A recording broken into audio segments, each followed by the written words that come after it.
time. It is time. It is time, ladies and gentlemen. Probably mostly gentlemen. Don't think that we get too many ladies on these live streams, but in case you're there, hey, you're welcome to. Chicks could use to learn a little bit of text game. Lord knows they need it. Oh, all right. Get my pointer marker. Let's use. I like the purple. What do you guys think? You like the purple? I'm a fan of the purple. Let's adjust the camera over a bit. All right. Whew. Turn you on. And it looks like we're about ready to begin. I see some of you guys getting in there. Good to have you. Welcome to the party. Today is going to be a good one. But we need to turn this off, and then we can go ahead and get started. So, welcome everybody. Welcome to the very best part of your week. It's called Live with Jack. This is Live with Jack number 121, and to celebrate 121, I am teaching you today the 21 Immutable Laws of Texting. Actually, those two things were unrelated, but hey, if the shoe fits, might as well wear it. So, I'm going to be teaching you everything you need to know today about texting. Everything, start to finish, all the different tips and tricks and everything you need to know so that you stop fucking up every time that you get a girl on text, and then, oh, she ghosts you, and then, oh, she said she was interested, but then she, stopped replying, or she said there was someone else, or she said whatever. Cool. We're going to fix all of that now, like within the next 30 minutes or so. But if you'd like to truly enjoy today's lesson, let's see if we can, there we go, make that a little more legible for you. If you'd like to truly enjoy today's lesson and take it to the tip top, if you'd like to reach the height of humanity, the culmination of all of civilization, all you need to do is grab your glass, your mug, or your flask, a chalice, a stein, or even a cask. Raise it high. Let's make a splash. It's time now for our libation bash. Toast the night and enjoy the mood together now. We drink some booze. On your mark, let's not wait. It's cheers with chaps, so don't be late. Cheers, boys.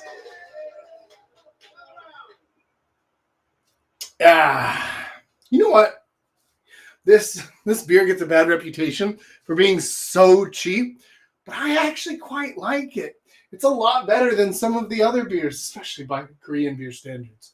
But you're not here for that. You're not here to hear about my beer preferences. You're here to learn about texting and about the laws of texting that you should never violate so that you always are successful when texting women. Now, I've organized these into sections, but as you can see, we're still going to go through all 21 laws. However, our first section here is about remaining engaging and exciting.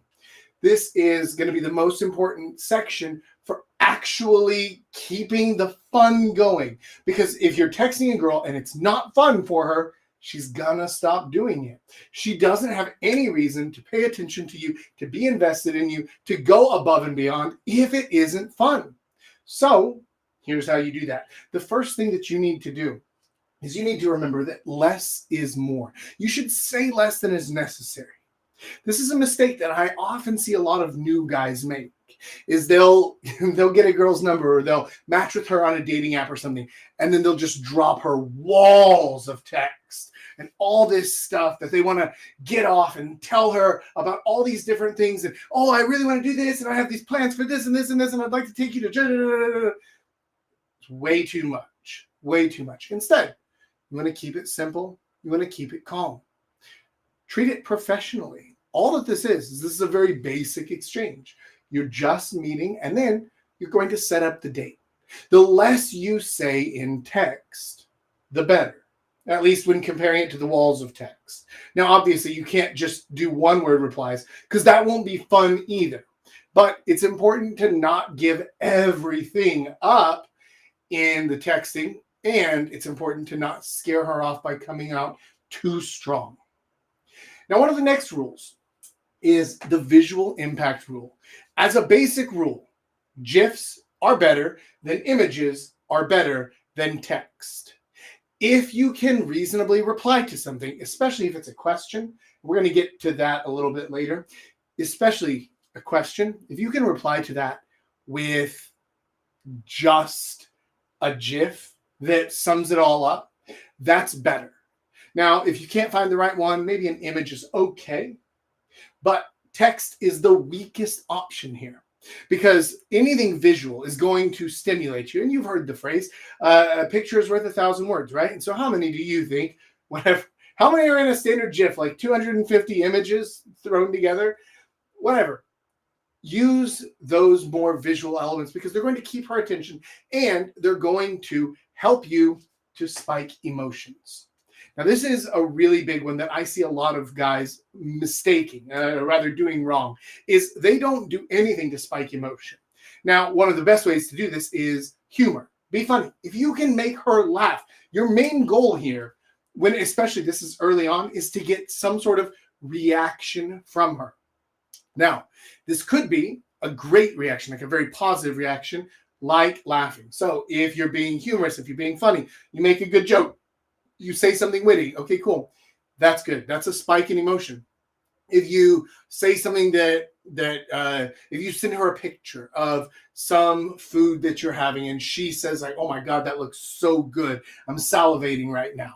That's a spike in emotion, right? Anything that you can do that's going to spike her emotions, it's going to make her feel something. And even better, if she has a physical reaction to it. If there's something you send her on your phone that has a physical reaction from her body, as long as it's not, ew, gross, why the fuck is this guy texting me? As long as it's not that, any spike in emotion is good. Even something that might seem negative, which we're going to get into just a little bit later. But while you're doing this, and one of the benefits to using images and GIFs and things like that to kind of communicate and to say a little bit less is that you're saving some of the mystery for later. One of the mistakes a lot of guys make is they chit chat through text. They try to get to know each other through text. You're not going to get to know each other through text. You're just not, right? Like, what are you going to do? Ask her if she has do you have any brothers? Do you have any sisters? Oh, what was your first job? Oh, what was that like? Oh, have you ever traveled to another country? Okay, cool. You don't know anything about her. Right? Like you're exchanging information, like it's a resume, like it's an interview, but you're not learning anything about each other. You're not getting to know each other because that's not a thing that happens through text. All that happens through text is setting up the date, basically. That's it. Everything else is just treading water at best. So save some of the mystery for later. Save some of the things that you want to tell her about. You want to say like, yeah, listen, this is something that I'm really into. This is something I'm really passionate about. This is something I really care a lot about. Awesome. Save that for the date. Don't do that whenever you're just texting one another, right? Actually make it in a way that you can have a real connection. Now, one of the last things here in this section is to create authentic attraction. And the best way to do that is to actually be authentic yourself. You want to be congruent, be real with who you are. Don't try to fake things about yourself because you think it's what she wants to hear. If she says something like, okay, cool. If you're American and it's summertime right now and we have an election coming up in a few months, right? And then if she says like, hey, so who are you voting for in the election? And you know, deep down in your heart of hearts, if you tell her the truth, she's going to stop talking to you. And so you're like, I know. I'll tell her what she wants to hear. I'm voting for Hillary.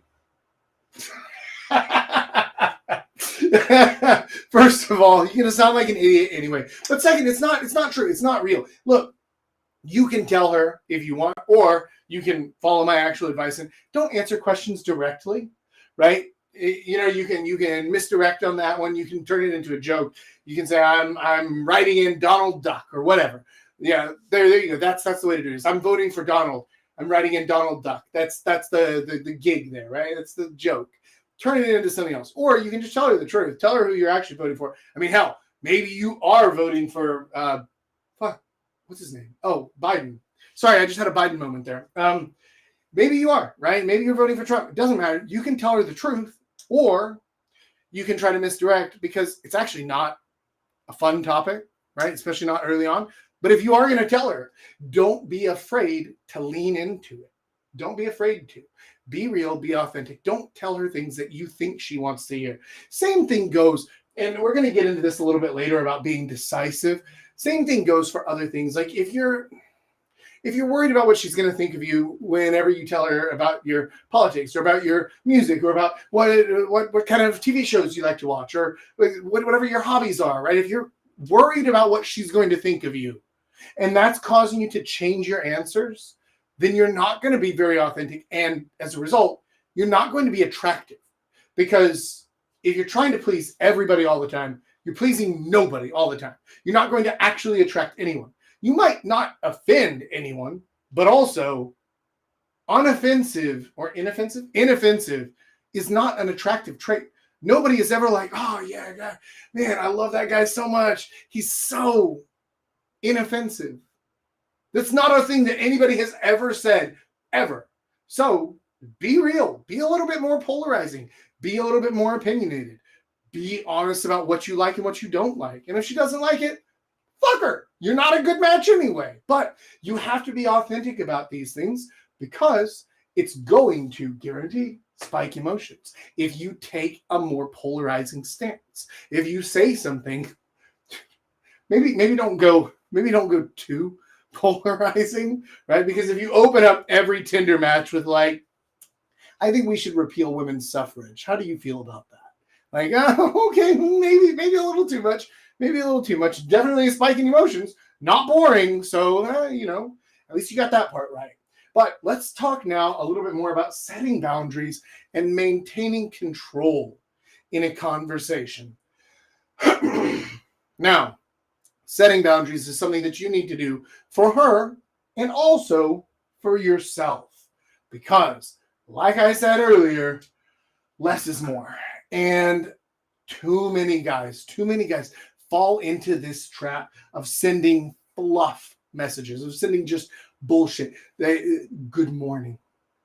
How's your day going? How was work? Boring. Fluff messages. Nothing. All those messages they are literally just saying, hey, I just thought about you and I wanted to talk to you, but I don't know what to say, so I'm going to say good morning. And actually, if you typed that instead, if you said that, that's more interesting. That's more honest. That's more authentic than just typing, good morning. How's your day going? Hey, what's up? Shit like that. Fluff messages. Skip the fluff entirely. If you don't have anything to say, don't say anything. But if you want to talk to her and you don't have anything to say, find something to say. Find anything. Find something interesting. Just send her a stupid GIF. That works. And it's actually not that hard. Just think of like some wild shit in your head. You're like, okay, monkeys throwing poop, and just type that in on Tinder or on Jiffy or something, and find one of those and just send it to her and be like, I wanted to throw a message your way. And just do that. That's perfect, right? It catches her attention. It spikes emotions. It's probably going to make her laugh. It has a visual impact.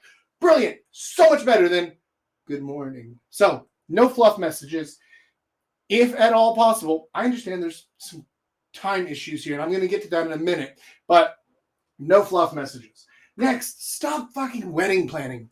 The number of times that I've seen guys who get like so all in on one girl, they're like, listen, Jack, you're not going to believe this. This girl, she's like a straight 9 out of 10. And I think she's real too. She's not a catfish. She's not an OnlyFans girl. She seems real. And she matched, like we're talking and I'm setting up this date, and man, this is it. This is the one. Everything's going great. Everything's going to be perfect. And then whenever something inevitably goes wrong, because best laid plans of mice and men, right? Like whenever something inevitably goes wrong, they're destroyed. They're shattered. Because they've gone all in on this one girl who they haven't even ever met. And yeah, sure, they're not actually wedding planning. That might be a little hyperbolic on my part, but they get really, really invested in this one girl. Or maybe then they jump into this other girl who they matched with, or who they met on the street, or whatever else. By the way, another good reason to actually skip the dating apps and meet people in person.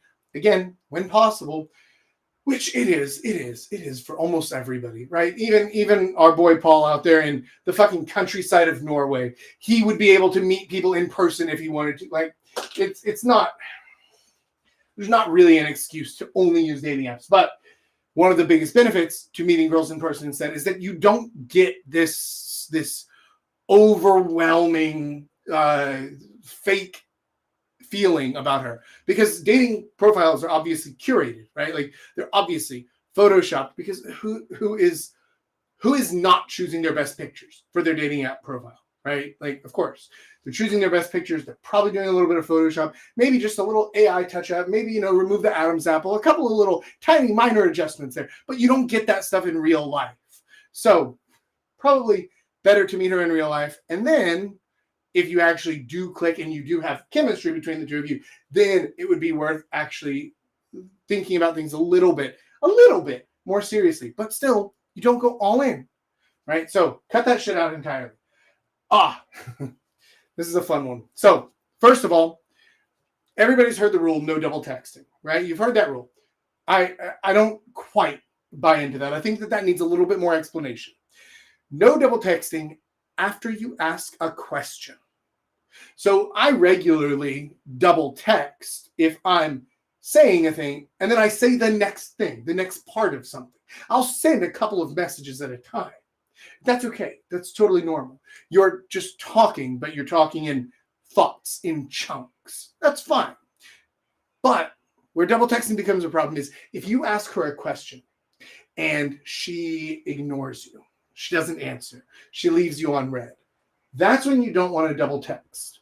However, I do have one exception to that. If you ask her a question, you guys were chatting before, right? If your first message, she ignores you, it's over, right? Forget it. Unmatched, delete the number, just skip, move on. Not worth your time. But if you've been talking before and then she ignores your message, she leaves you on red. If she doesn't answer you back within 48 hours, after 48 hours, you are allowed to send one Hail Mary. And now this one needs to be good. It needs to be fun. It needs to spike emotions. It needs to hopefully have some sort of visual impact to it. It doesn't have to be an image. It can be visual persuasion through words as well, right? One of my favorites is like, I assume you've been kidnapped by ISIS. I have the FBI on the phone. Should I send them in? Blink twice if yes.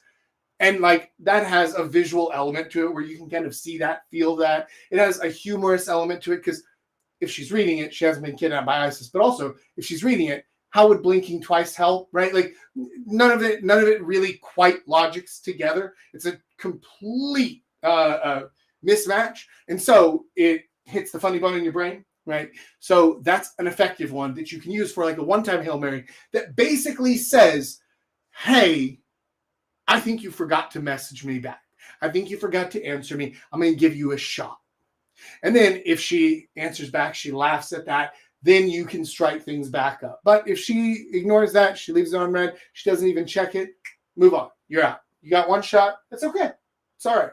But you can take your one Hail Mary and then move on. Now, if she does this shit again, skip. She's not interested, man. All right, next up. Oh, this one. This is usually something that I see happen from guys who have learned more about game and dating from reading or watching videos than they have from actual experience. And this is one that I've seen happen a lot, like beginner to intermediate level guys, where they'll do something like they'll say, okay, so she took 8 hours to respond to my message. So I'm going to wait 12. I'm not going to read her message. I'm going to respond back after 12 hours. Listen, don't do that shit. Don't play stupid games. Don't be timing this stuff. Right? Now, on the other side, you also don't want to be answering immediately all the time, right? So how do you balance the two? How do you not play games, but also not be needy? Well, here's the actual answer. Just be busy. Like, actually be busy. Have shit to do. Have things going on in your life. Man, even if it's watching this live stream, right? If you're watching it on a computer, cool. Put your phone on silent. Set it somewhere else. If you're watching it on your phone, awesome. Set that motherfucker to do not disturb. Set this bad boy up somewhere that you can watch. Pull out some popcorn. Maybe grab a beer to have a cheers with chaps. Cheers. And check out from all the other bullshit going on in your life for an hour. Because doing things, having stuff to do, having stuff that keeps you occupied and keeps you focusing somewhere else is way better than trying to play games and pretend to be busy. One of the reasons for this is because, well, if you're actually busy, she'll know that. Like, it will be obvious. It'll be obvious in the way that you talk, in the things that you talk about. If you have things you're doing, this also helps to prevent the fluff, right? Because if you're out doing stuff, if you're meeting friends, if you're at a fucking conference, if you're going to the rock climbing gym, if you're going to salsa dancing classes, whatever it is, if you're doing things, then instead of saying, how's your day going? You just shoot her a picture of you doing cool stuff. That's, again, way better than how was your day, right? So be busy. Find things to do. Even if you don't have things to do, you can find stuff. You can join groups. You can find hobbies in your home. You can pick up the fucking guitar. You don't even have to go anywhere, right? You can get a guitar at Walmart for what, like 100, 150 bucks, something like that. It's not expensive to get a beginner level guitar. You can get a ukulele for even cheaper than that. Learn an instrument, practice a language, do something, anything, because that is going to keep you busy, and that is way cooler than trying to play games. The problem with the games is that you might be thinking to yourself, well, Jack, but I'm not that busy. And like, look, my hobbies basically revolve around like League of Legends or Call of Duty or Netflix or some things like that. And like, they don't really show off very well in image form. Okay, I get that. Totally understand. I'm also an avid gamer myself. However, that doesn't change this situation. Because if you're playing games in this way, in this like pretending not to notice or something like that, it comes across as fake. It comes across, and women can smell this shit. They can smell when something's not right, when something's not real, when somebody is not really being honest, when they're not being congruent. They can tell. And you can too. Actually, this is a thing where humans are very good at this because we're really good at pattern recognition. Even if we don't always consciously know what the patterns are that we're looking at, we're really good at this thing. So if you've ever met somebody and been like, I don't know, there was something off about him. There was something that, I'm not sure what, but I don't trust the guy. Like, there was something weird there. That is, you're noticing some sort of incongruence. And you might not even be consciously aware of what it is. But that's the kind of shit that people are going to notice. They're going to pick up on. So even if your hobbies are boring, uninteresting, don't image well, cool. Here's a new habit for you. Keep your phone on silent. Just all the time. Unless you have to have it on loud for work, in which case, turn off notifications from that app or from her or from whatever the situation is.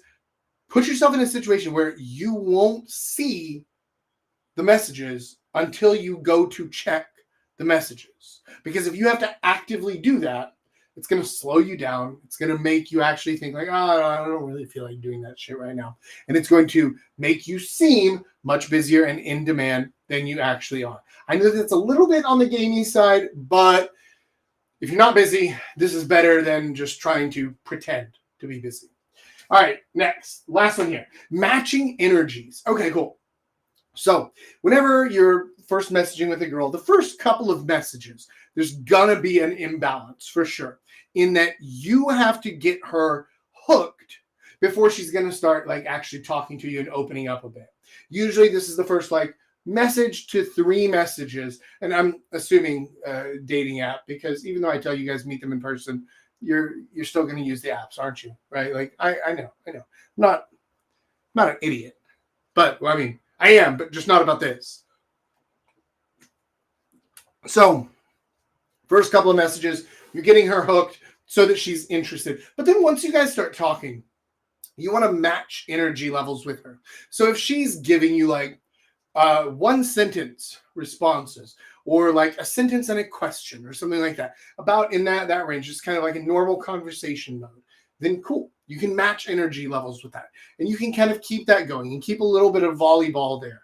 But if she's doing that and then you're hitting her back with paragraphs every single time of like, boom, here's the wall of text. Okay, you're not matching the energy. And same thing, if she's dropping you paragraphs of stuff and like answering this question and that question and telling you about how it relates to this thing or something like that.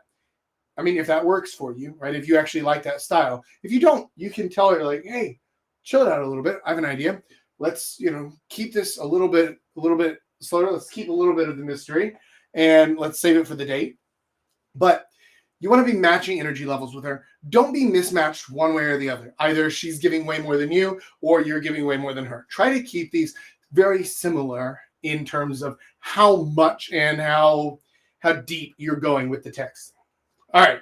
Now, next. This is the actual fun one. This is the one that really fucking matters. This is the one that matters. If you ignore everything else that I say in this and you've just been sitting there drinking your beer and not paying any attention whatsoever, wake up, because this is the section that actually fucking matters. This is going to fix all of your problems, especially for you guys who are using the dating apps. All right, here you go. Rule number 11, date or bust. It's all about the date. That's it. That's literally the only thing. You're there to set up the date ASAP. You're there to set up the date and nothing else. You're not there to chit chat. You're there to set up the date. You're not there to get to know her. You're there to set up the date. You're not there to build rapport. You're there to set up the date. That's it. That is our one goal. That is the only thing that matters. You need to keep your eye on the prize, set up the date. And if she's giving you some bullshit, if she's like, oh, well, but like, I don't meet people from the internet, then you're like, oh, that's cool. I also was around in 2002. Neat.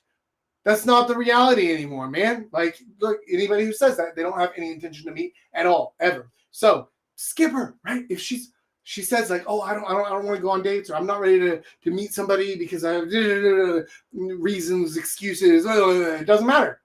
It doesn't matter. Move on. She's not there to date. She doesn't want to go on the date with you. Then she's not going on the date. She's not going to change her mind later. She's not going to say like, oh yeah, this guy. So we've been texting on Tinder for 8 months now, and I think I'm finally ready to meet him. No, fuck that. No, she's not. That's not going to happen. That is not reality, right? So here's the thing. If she's not willing to go on the date with you, say, okay, cool. That's totally fine. I completely understand, and I wish you the best of luck. That's it. And then you move on. That's it. Because you're only there to set up the date. If she doesn't want to go on a date, you move on. So it's date or bust, period. That's it. Next. This is a fun one. I actually got this line from Paul, our lovely little, my beautiful assistant in Norway. And this line is, I'm ashamed that I didn't think of it myself, but also I never really used the dating apps very much. This line is perfect. I believe that real connections are only made in person. So let's go ahead and meet up where we can have this conversation and make a real connection. Fucking brilliant. That's brilliant because it gives the reason, and it's also something that is very easy to agree with. Everybody who hears that kind of says like, oh yeah, like that's true, right?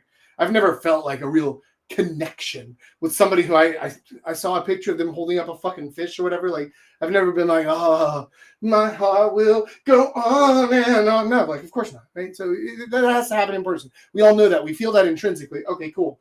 So yeah, actually, we should have this conversation in person because it'll be more meaningful. It'll be more impactful. We can actually build that real connection. So yeah, let's go on the date. Date or bust. Use the real connections line. I believe real connections are only made in person. So let's set up a time, meet up, and actually have this conversation in a way that builds that real connection. Fucking perfect. Love that. Next in here, escape the apps. Okay. Again, I know you guys are going to meet them on the apps. You're going to meet girls on the apps. Okay, it's fine. But get her off the app as quickly as possible. As quickly as possible.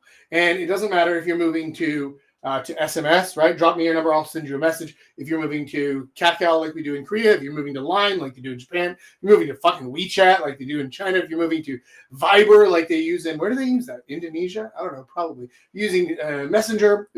Messenger I'm a little bit less enamored with, but it's okay because it can be used as a separate app. So I'm kind of okay with Messenger. I would not, however, accept Instagram. This is a big no-no. Don't accept social media profile exchange as the same thing as a connection. Facebook Messenger that one's a gray area, and that's really, really dependent on where you are. Because I know that in some places, like in the Philippines, they literally all Facebook Messenger, and that's what they use as their chatting application for everybody, for friends, for family, for dates, for lovers, for all that stuff. Like, so in some places, it's the correct move. Instagram is never the correct move. Snapchat, gray area, and that's really only if you're Gen Z and it's actually just what everybody uses. Then kind of, yes, fine, but better is if you're off social media entirely. Better is if you're on a direct chatting application, or best of all, is actually her number. The reason for this is because nobody else is there. You want to be like, the perfect situation is she only opens this particular app to talk to you. So this is the Jack app, right? If, for example, like here in Korea, everybody uses Kakao, right? But if I if I took a girl's number and I was like, right, so there's weird systems, Kakao wouldn't let me on because of some ID problem. So I use SMS messaging. She'd be okay, that's fine, right? Because if she's interested in you, that's not a deal breaker. Then the only time she would ever open that app is to talk to me. And that's it. That is a golden situation. Because the problem with social media, and especially the problem with being on the dating apps, with staying on the dating apps, is that you're there along with the wall full of other chodes who are also messaging her. The guys who are trying to slide into her DMs. Her friends who are like, hey, so are you going to Steve's party later on? Yeah, I heard there's going to be a keg there. Like, fucking whatever. All these other distractions and shit that are going to take attention away from you. And if they're taking attention away from you, then it makes it harder for you to go on that date. And that's our one goal. And if that's our one goal, you need to get her off the fucking app.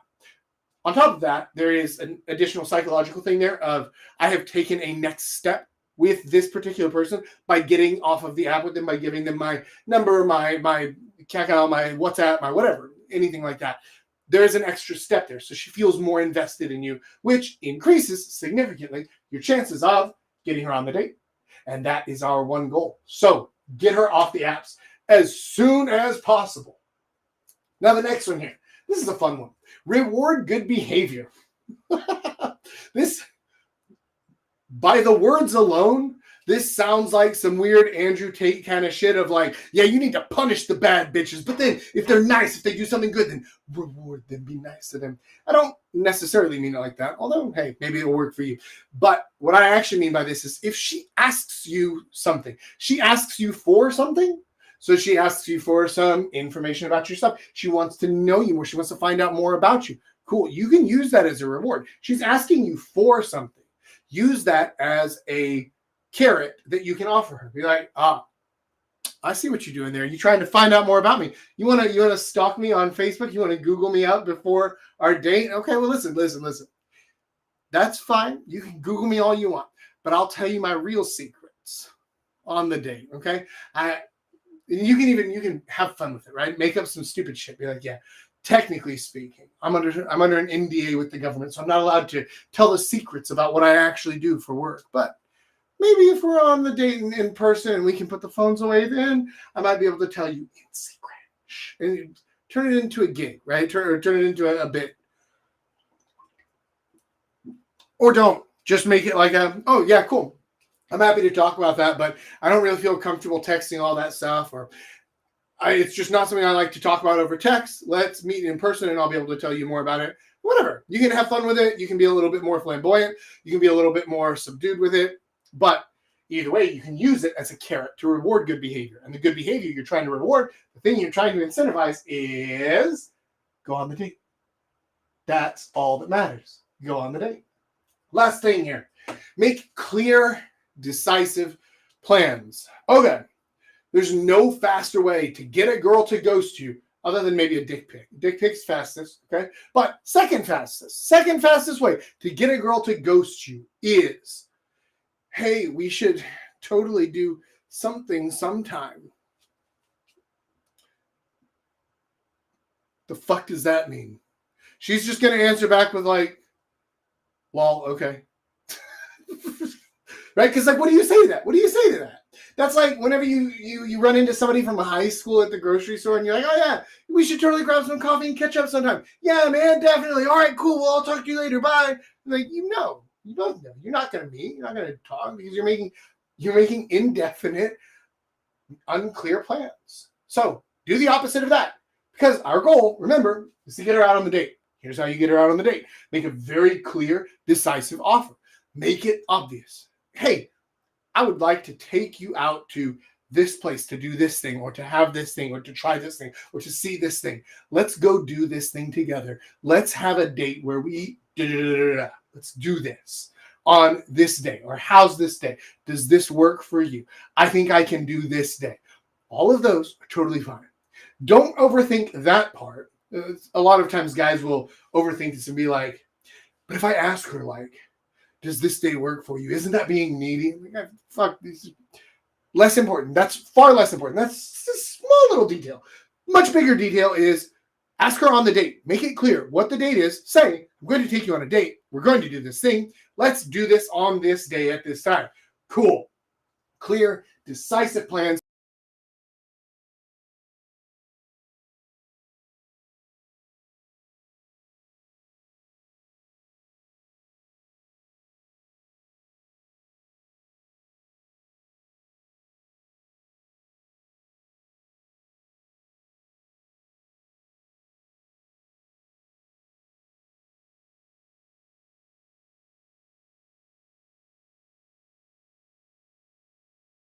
Don't pussy around with this. Don't bullshit. Do it playfully. Have fun with it, right? Don't be a complete ass about it, but call it out.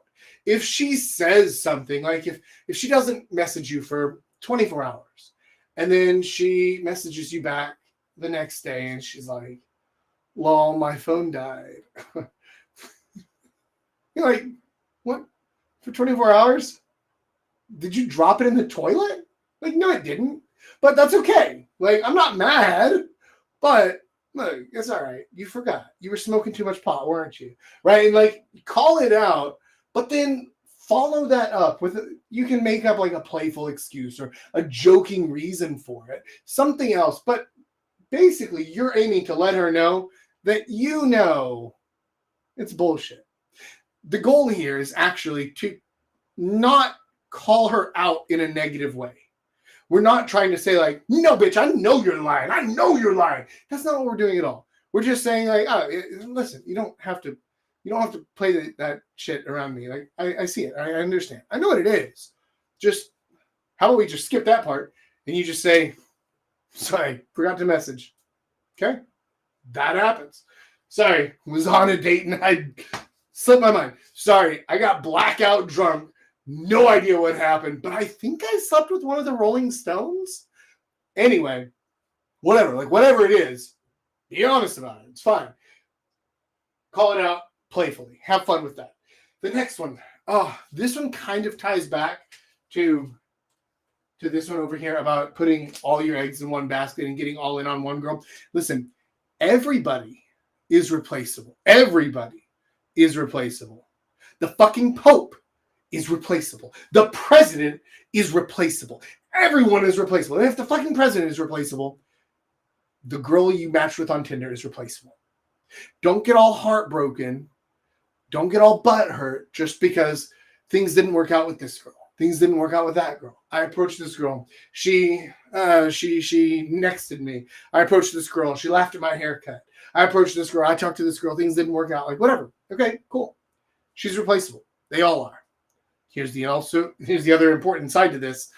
That means so are you. Everybody is replaceable.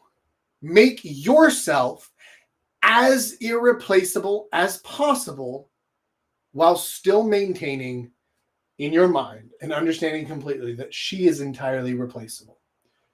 This is an important thing. And this actually goes to something that we were talking about in the community earlier today, which, by the way, if you're here watching this from our Discord community, I want you to let me know right now by dropping a thumbs up on the video at this point, because then I'll know that those are the guys who came in from the Discord community.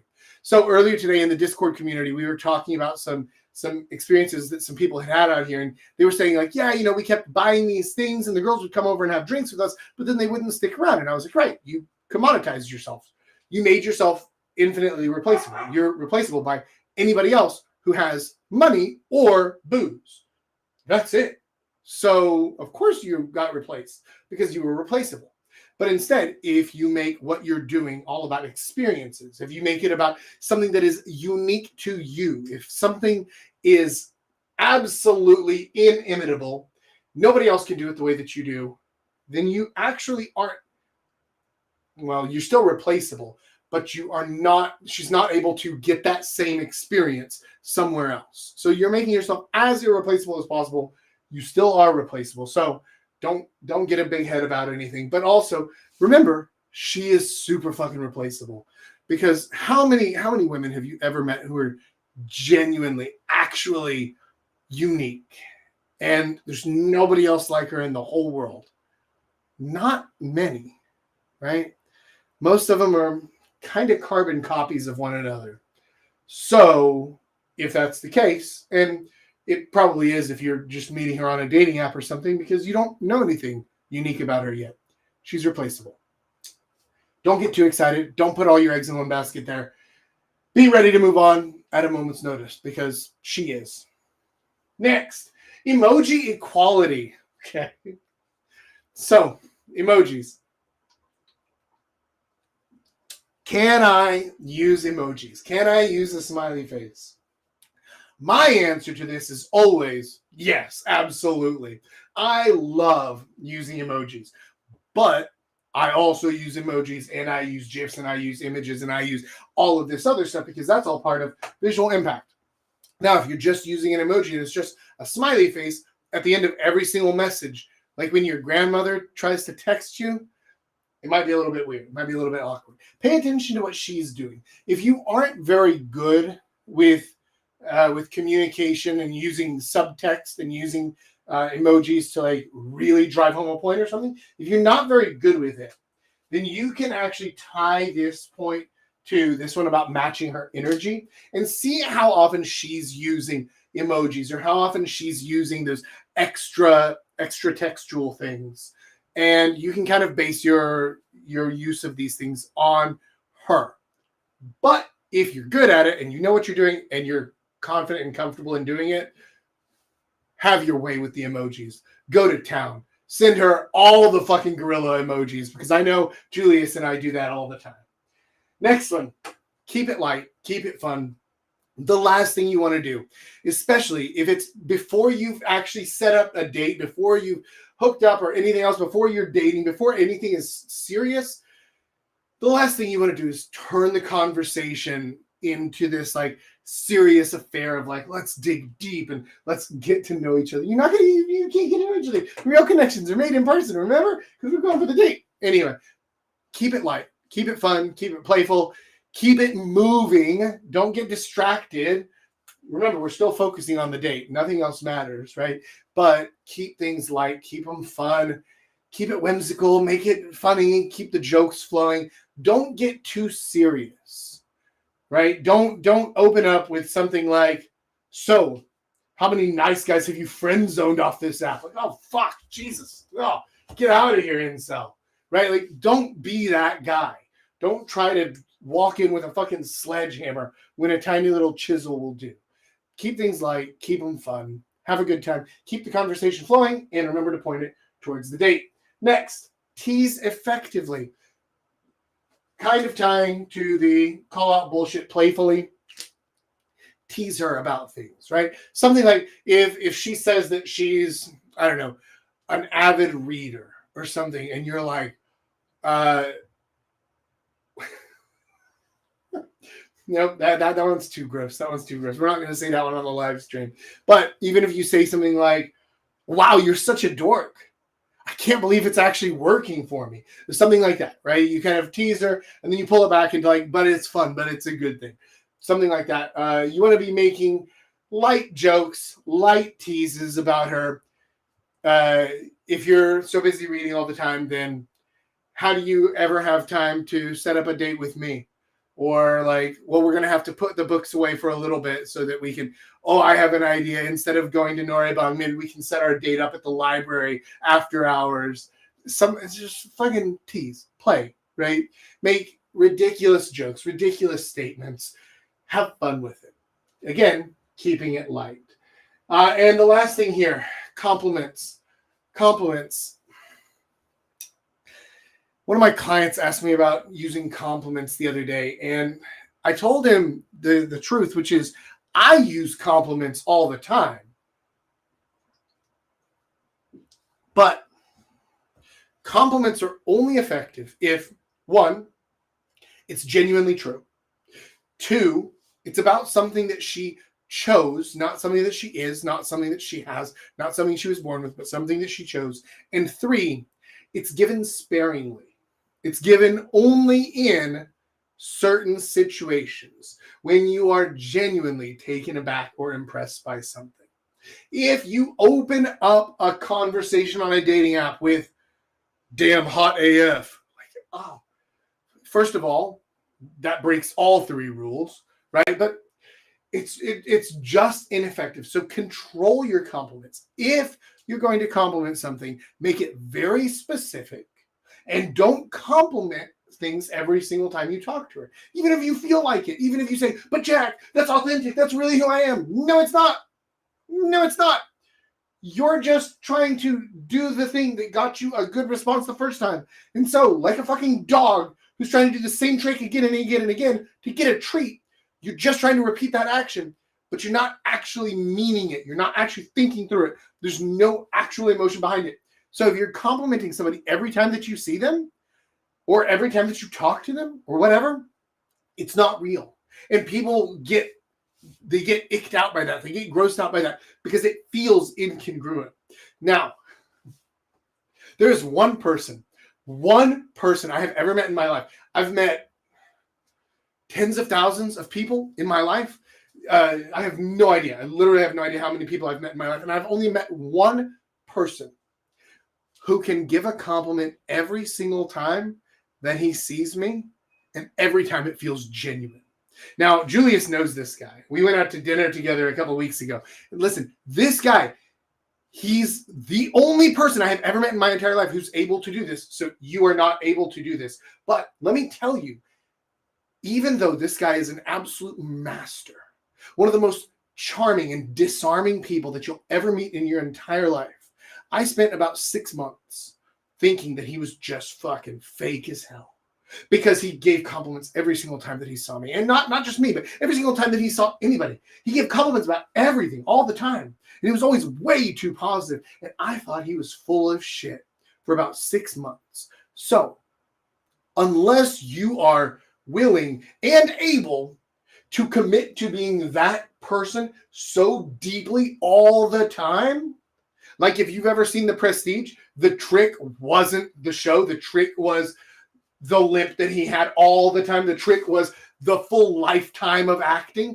Unless you're willing to do that level of stuff, stop. And you're not. Like it has to be genuine for that to even work. So calm down on the compliments. Maximum 1 a week. If you need a number, you need to set them out. Maximum 1 a week. Don't give compliments out like they're fucking Halloween candy, because they're not. If you do that, they mean nothing.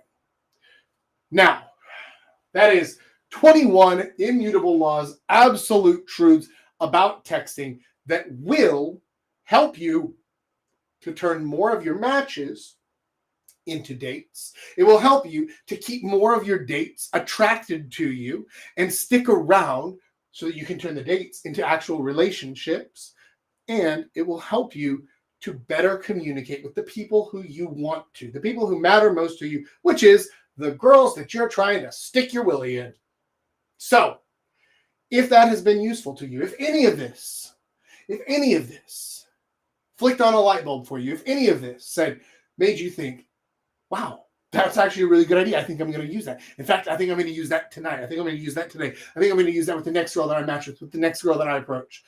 All I ask in return is that you drop a thumbs up, hit a like on this video so that I know you found it useful. Plus, helps the channel, helps us grow, all that fun stuff, the YouTube jazz. And if you would like to know how to get off the apps and actually start meeting women in person so that you can very easily and very quickly learn how to turn a sight of a girl into an actual conversation and then into a date. If you'd like to learn all that, all you need to do is click the link in the top of the description below here right now, and you can sign up for the 2-day date there, where I teach you everything you need to know to get a date within the next 48 hours, completely guaranteed. Best part, it only takes less than 2 hours to learn everything, so you can get started today with approaching and getting dates set up. Now, with all that said, it's time to move on to the fun part, to the audience participation segment of our weekly live stream, where we bring in our guests from around the world. And as we do that, we're also going to say goodbye to our lovely friends over here. Boop, this one's just for the YouTubers. And I'm going to turn you guys in, and let's bring in Paul and Julius. Woo! Hey. How you boys doing? Pretty good. Pretty good. Yourselves? Yeah. It's been a busy couple of weeks, but it's been pretty good. Yeah, I like the topic is it greatly coincided with what I've been doing. Yeah? I've been tearing through Bumble and Tinder and back to my old ways. Yeah. So I got like 4 cacaos in like the past day today. This is the way. Yes, this is the way. Cheers to that, buddy. Oh, okay. Well, let's go ahead and hop into the questions. I know we had some submitted through Cacao, and I'm not sure if we got any submitted through Discord or not. Not yet, at least. Okay. When is double texting worth it, or is it something that you should never waste your time on? Like sending 2 messages in a row, back to back? Yeah. Like crap. I'll say this. Double texting is fine if they are back to back. If they are 30 seconds between each other, that's fine once. If they are 6 hours apart, then you should wait till tomorrow. Yeah, if she's just ignoring you, then I don't know. So I kind of talked about this a little bit during the stream, which is like, if you're just talking like normal and it's like, here's a thought followed by the second chunk of thought. That doesn't matter, right? It's totally normal. If it fits in the conversation, it's fine. Exactly. It's basically like whenever you talk to a person, you wouldn't say, hey, do you like barbecue?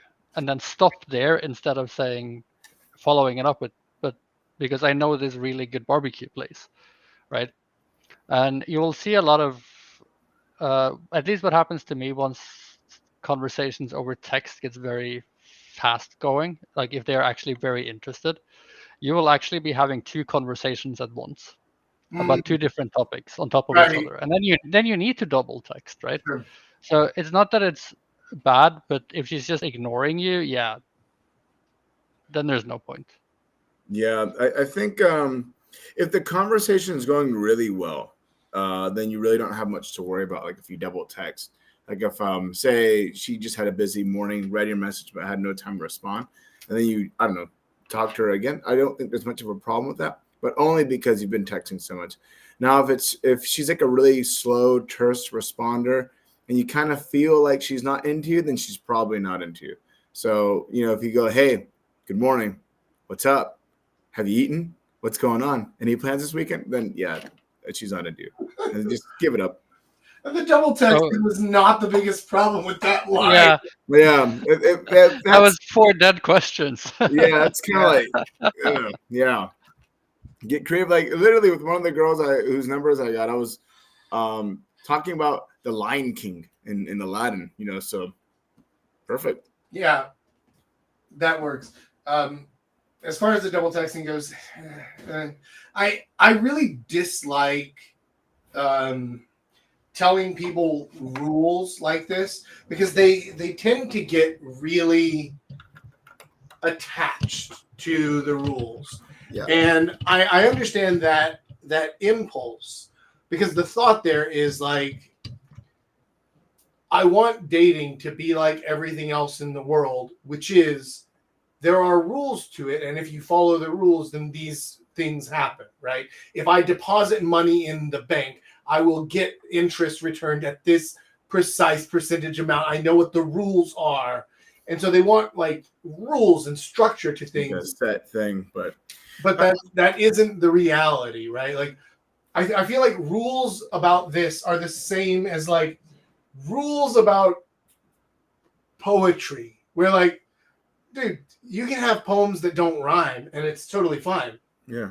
But if you're just getting started, fine, aim for a rhyme or even like an ABAB scheme or AABB or whatever. You can play with it a little bit.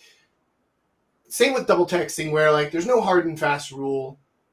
But if you're texting out of neediness, if you're texting because you feel like you've lost her attention and you think sending her some more texts will give you a better shot, it probably won't. You're allowed the one Hail Mary, and that's it.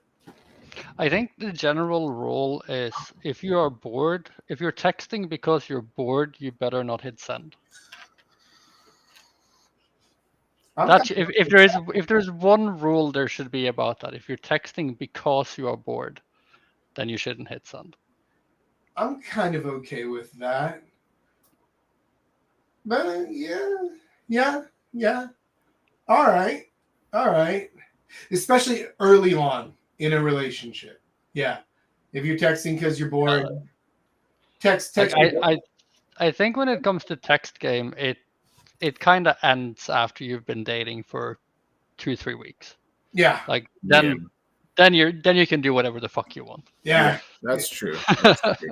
Yeah, I mean, like if you're already that far along, then that's whatever you have goes out the window. But keeping her engaged in the beginning, which is the hardest part, then there are certain things you should follow. But I mean, I'm kind of with Jack on this one. Like, I don't like rules. For instance, like one of our esteemed friends in the group, he'll take everybody's rules and apply them to himself, and they all contradict each other. And now he can't do anything. He's like in a straitjacket, right? He's like this. He's like, I don't know what to do. The girl's not messaging back. I'm like, well, have you tried messaging? No, it's a double text. Like, well, I mean, like, sorry, dude. I don't know what to do for you. This is one of the reasons why I don't like the idea of saying like you should never. Yeah.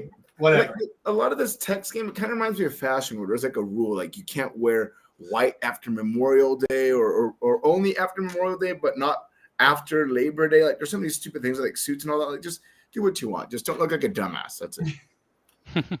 Yeah. And texting. Don't look like a dumbass. That's it. That's it. I think. I don't know.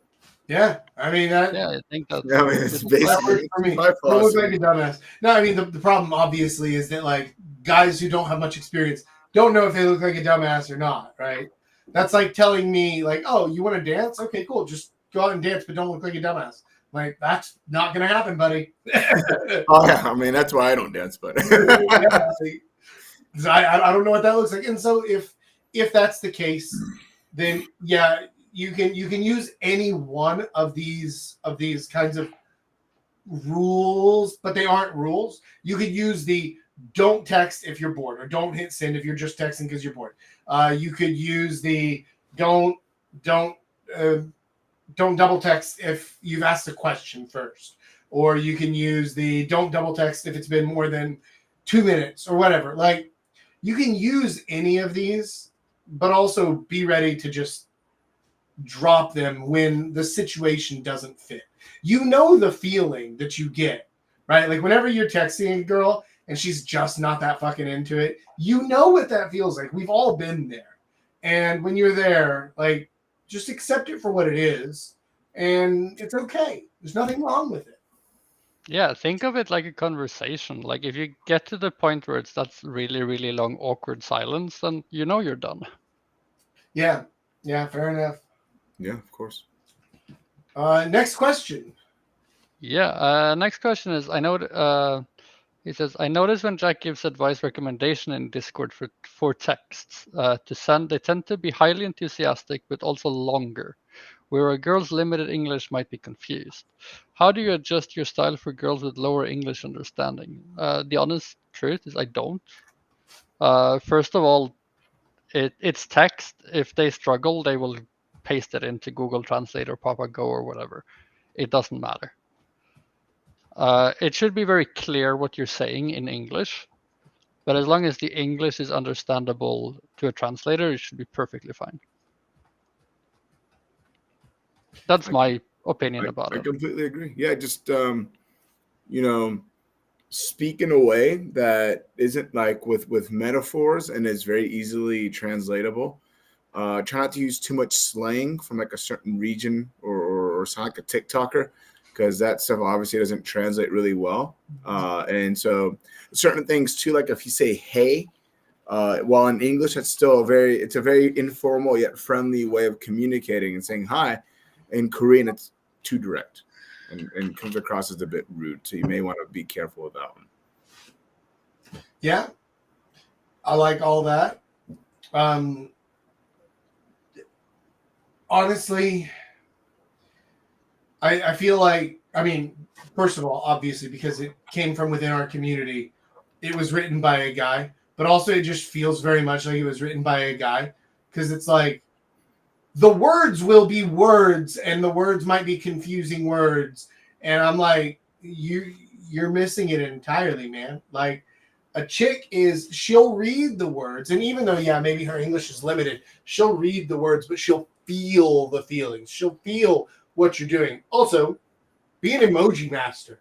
Because, like, if you drop something that's like, it's maybe a little bit, I'm not sure if she's going to understand this, but then you follow it up with like a very clear emoji and this, God, Kakao is fucking great for these.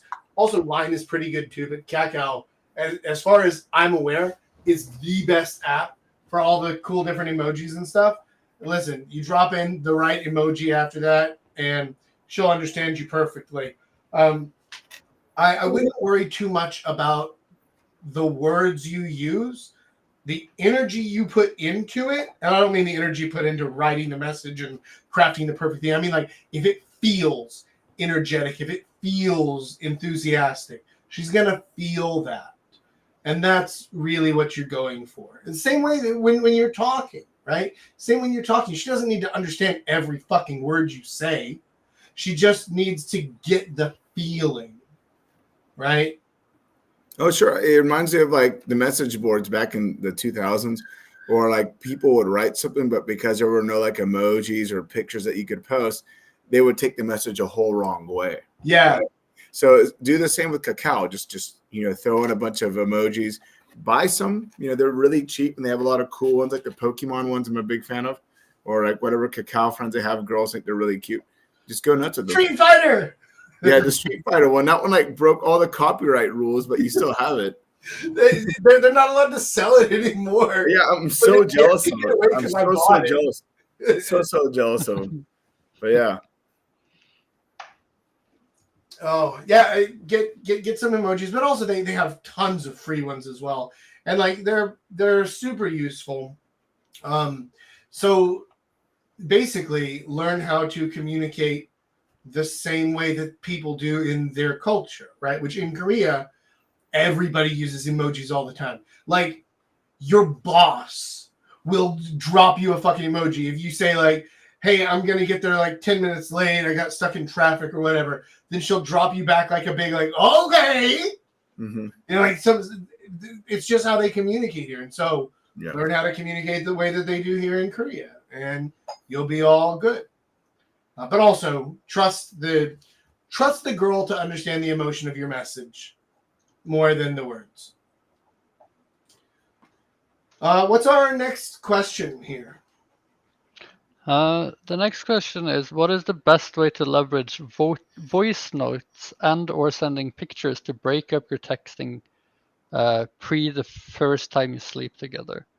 So let's say this girl might take 2 or 3 dates over the course of 2 weeks before you get to sleep with her. I fucking hate voice notes. Yep, same. Me too. I hate them.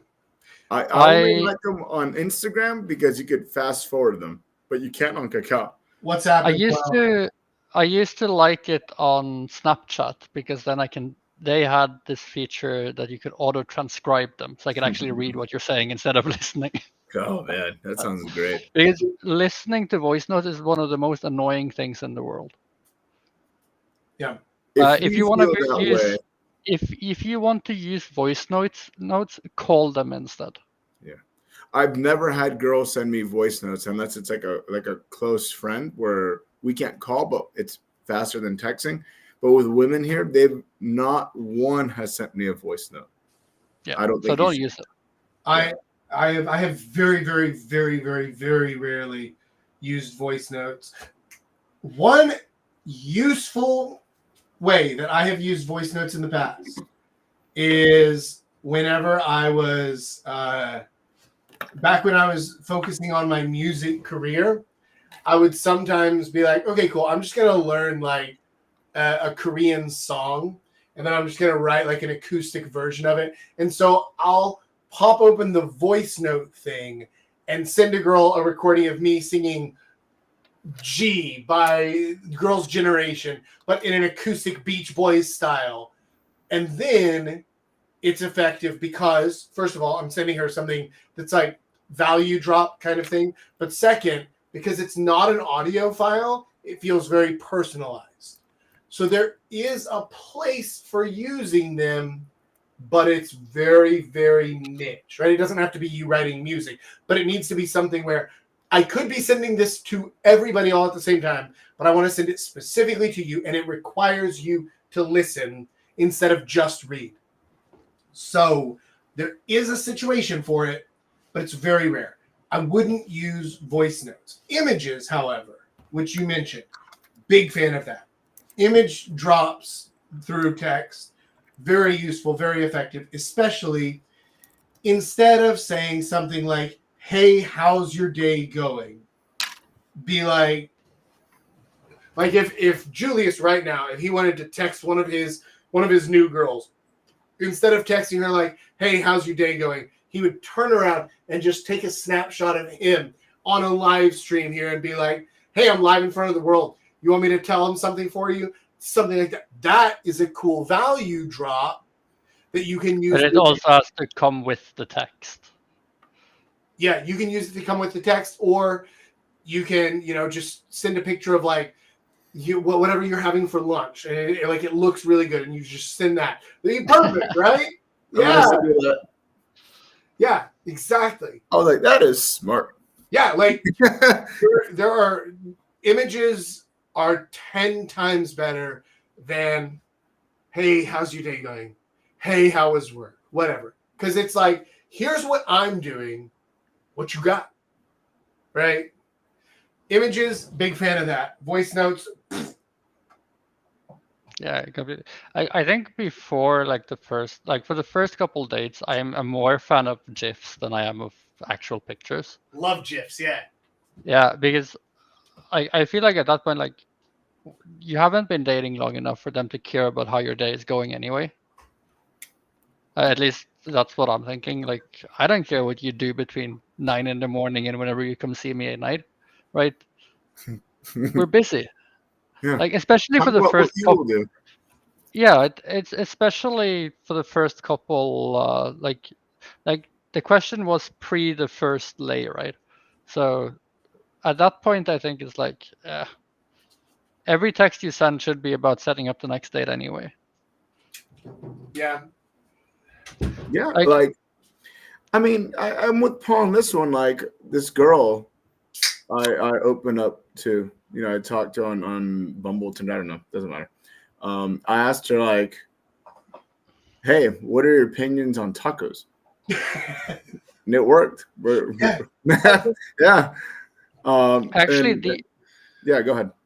the only time I would send a picture is if I would send a picture. I've actually done this. I've sent pictures of a previous date I've had with someone else, and then because the atmosphere it looks so exclusive, and then Friday question mark. That's it. That works because then I send the picture in terms of setting up the date, right? Now, obviously, the previous girl is not in that picture. No, of course not. Okay, yeah, we got it. I mean, just so that everybody understands, whenever you say you send a picture of a previous date, you're not sending a picture of the girl you dated before. You're sending a picture of the place that you took while on that date. It would be hilarious if someone like took it literal, was like, "All right, I'm gonna do just that."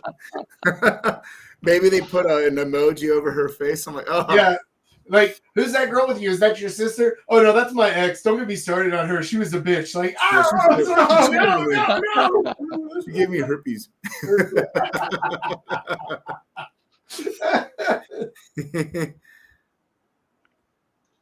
Yeah, I'm a big fan of images, but I'll also very, very, very strongly agree with Paul here. If this is before you've had even the first date, she doesn't deserve to know what your day is like, and she doesn't care either. Like, if we're being honest. No. But if you want to look at it from another point of view, she doesn't deserve to know like what the hell's going on in your day. It's none of her business. You haven't even met, right? So before you have the first date, the only thing you're texting for, the only thing that you're focused on is setting up that date. Everything else, secondary. Now, I know that like with some of our guys, because they're kind of out in the sticks a little bit, they'll match with a girl who's like 150 kilometers away. And it's like, all right, cool. Well, we matched on Tuesday. We can't meet until Saturday night. So like we can text a little bit throughout the week. And maybe then you can use like images to kind of keep things a little bit fresh, keep them fun, get a little bit of extra interest and extra mystery that you can build up towards the date. But remember that you can never gain attraction over text. You can only lose it. You can build interest, though. So things like images, showing her what you're doing or what you're passionate about or whatever can be useful to build interest, but they do not build attraction. So focus entirely on getting the date set up.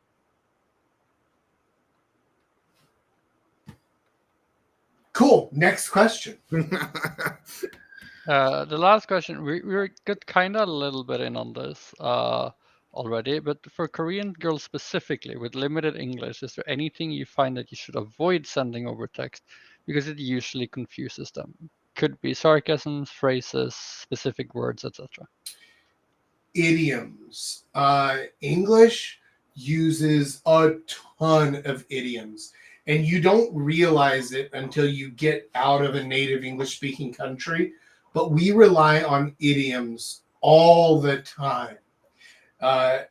And you won't catch yourself saying it because it's so built into your speech patterns, but she won't understand what you mean. Even, like some things like, well, hey man, I'm just that kind of guy. I always call a spade, whatever. She's like, what the fuck does that mean? Right? Cultural references to things that you would know, but there's no reason at all that she would know. Right? That one is kind of interesting because the term calling a spade for a spade in English, like the idiom in English, the exact same one, which means the exact same thing exists in Norwegian. Really? That's interesting. That is interesting. I wonder which one came first, or if they're related in some way, because Probably. England and Norway aren't so far apart, right? Yeah. Maybe it came from Norway and made its way to England after you guys raided them a bunch of times. And the Vikings like, spade. 1046 or whenever it was, the Vikings pillaged the whatever. Anyhow, maybe. but just be aware of idioms. Make sure that the words you're using are obvious in their meaning.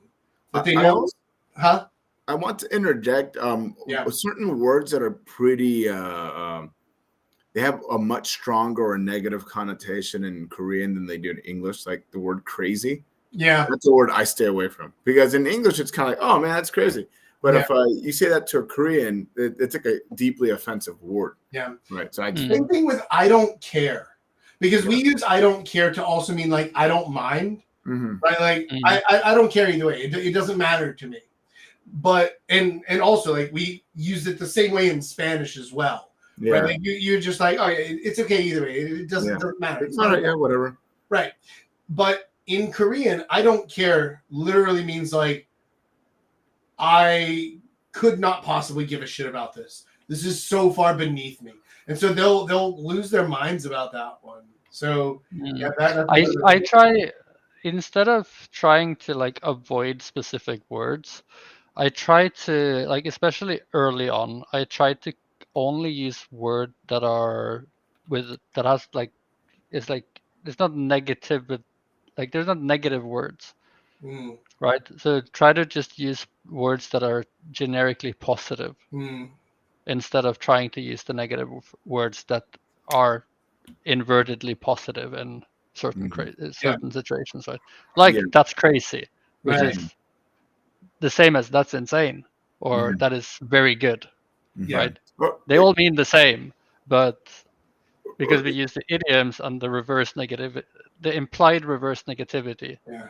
Like here's one that also confuses Koreans when you say like, don't you want to go to Seoul? Right. That confuses them too. Right. Yeah. And so you just say that is really confusing, actually. Yeah, it is. To us, it makes perfect sense because we grew up saying those stupid things our entire lives. But you say it to an ESL Korean speaker, it'll confuse them. So they just say, do you want to go to Seoul? Would you like to go to Seoul? Let's go to Seoul. Right. Yeah. So keep that in mind. Yeah, because it is, again, it's a negative sentence that we are learned means the opposite. Yeah. So it's the opposite what we mean. Like English is such a stupid like but Koreans have the same, and it's really, really hard for us. Yeah. When they say it's only one left, and use the reverse negativity, and then they use one and don't nothing. Yes. Right. That's the same thing. They use that all the time. Yeah, and for us, that is very, very hard to understand because in our minds, we are not used to that. Yeah. But the same happened when we used the reverse in English, where it's the implied positivity with a negative word. Sure. Yeah, it's really weird when there's like a lot of subtleties in subtext, right? Like it's said one way, but it means something else. Yeah, I mean, generally speaking, though, like none of it matters until you set up the date, right? Because setting up the date you can do in 5 texts or less. Two is Paul's record. 2 is Paul's record. But in the 2-day date dare, I literally give you a 4-line script that sets up the date, right? And then you could use a 5th one in there to be like, perfect, I'll see you there, or something like. But you can do this in 5 messages or less. Set up the date, make it clear, and then once you meet in person, then you'll get a feel for like, look, is she invested or not? If she's invested, she'll fucking use Google Translate or Papago or something else. But yeah, there might be some words like crazy or hey or something like that. Like as you start talking to her, swearing is another one, right? Like if you say like, oh, I'm really fucking into this band, then she'd be like, oh, why are you so angry? What? I'm not angry. Like swearing is another one, right? Because they just learned that bad words are bad words and we only use them when you're angry or whatever else. And that's largely how they're used in Korean. People don't swear for emphasis that often Mm. in Korean. It's sometimes, but very, very rare. And so that's another thing. But you'll learn those ins and outs, and it won't matter.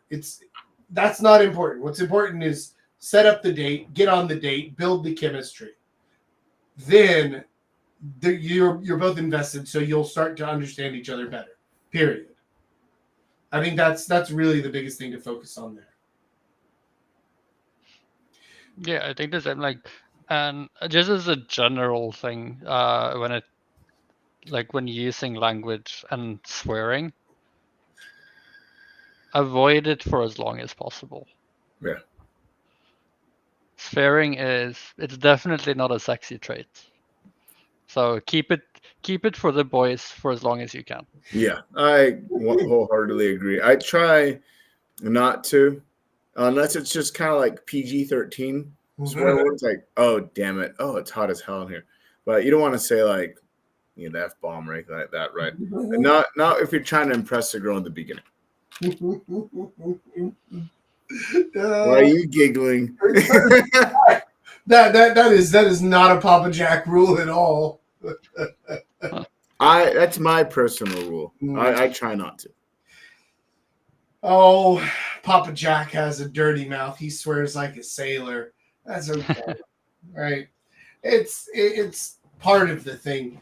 And actually, like, with that kind of thought, it brings up something that he mentioned earlier, our guy mentioned earlier in the second question, where he said, like, how do you deal with Jack's, longer messages? But also what he said is they're usually very, like, high energy and really kind of, like, out there and flamboyant.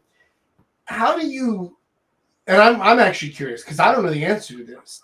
How do you take that and then translate it into, like, polys or something, right? Because you would never talk to a girl on Tinder the way that I would, which is very like explosive. Well, that's how the real connection text came to life.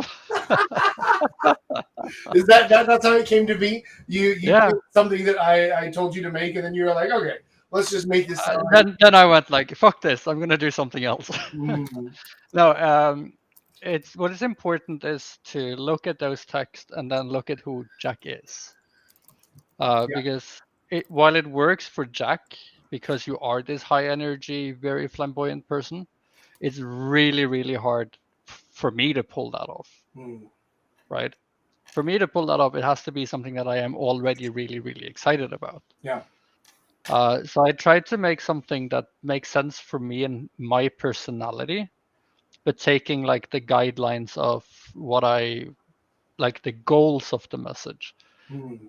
Like, I look away from what the message says and then try to deduce, like, what is the goal of this message? And the goal of the message is to get a date. Of course. Okay.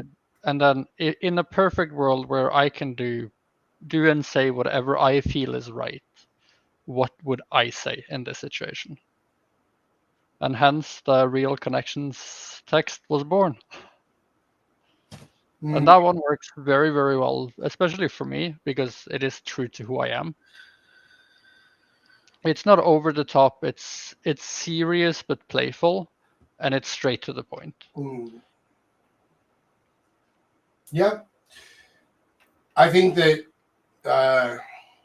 context matters, and when I say the things that I say, or I come up with the messages that I do, they don't work the same for somebody else.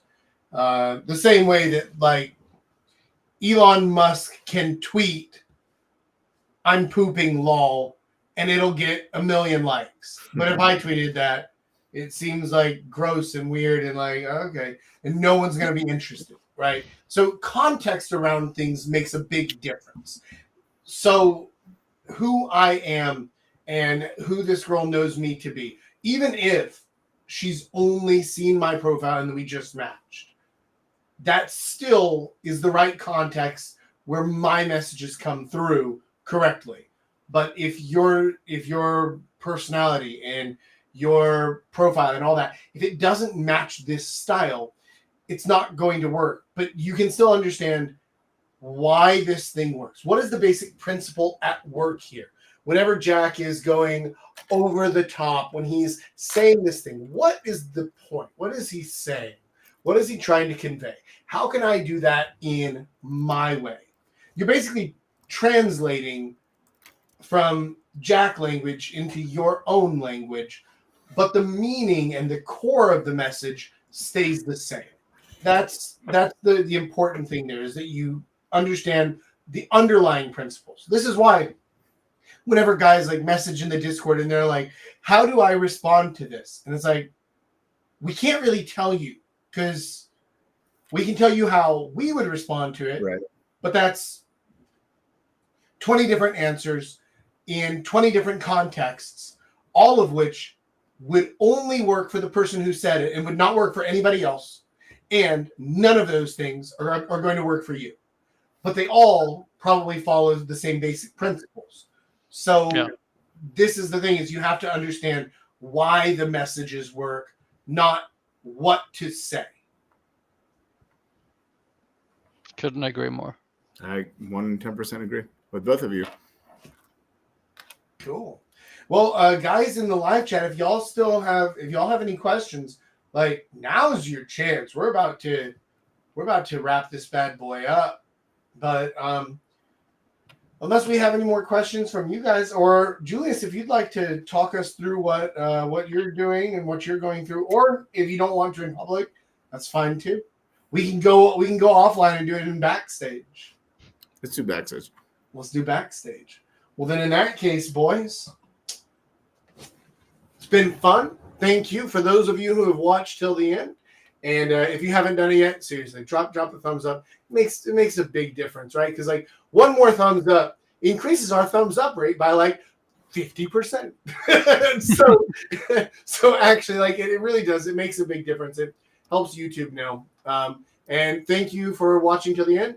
Y'all are the real heroes. And special thank you to Paul and Julius for joining in today. Much love, boys. Y'all are fantastic as always. So until next time, ladies.